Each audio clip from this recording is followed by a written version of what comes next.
Chapter 3.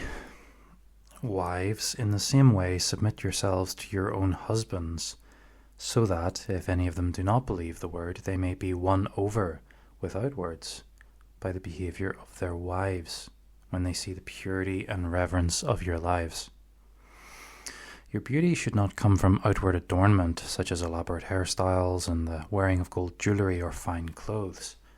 Rather, it should be that of your inner self, the unfading beauty of a gentle and quiet spirit, which is of great worth in God's sight. For this is the way the holy women of the past who put their hope in God used to adorn themselves. They submitted themselves to their own husbands, like Sarah, who obeyed Abraham and called him her Lord. You are her daughters if you do what is right and do not give way to fear. Husbands, in the same way, be considerate as you live with your wives, and treat them with respect as the weaker partner and as heirs with you of the gracious gift of life, so that nothing will hinder your prayers.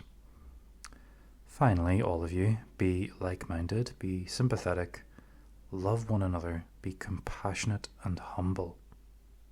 Do not repay evil with evil, or insult with insult.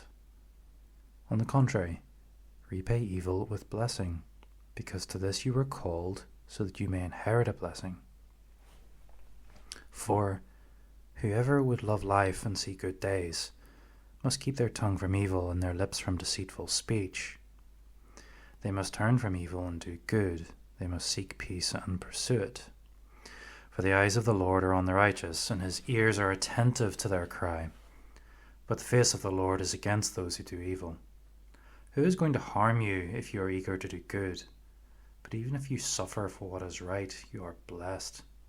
Do not fear their threats. Do not be frightened. But in your hearts, revere Christ as Lord. Always be prepared to give an answer to everyone who asks you to give the reason for the hope that you have. But do this with gentleness and respect, keeping a clear conscience, so that those who speak maliciously against your good behavior in Christ may be ashamed of their slander.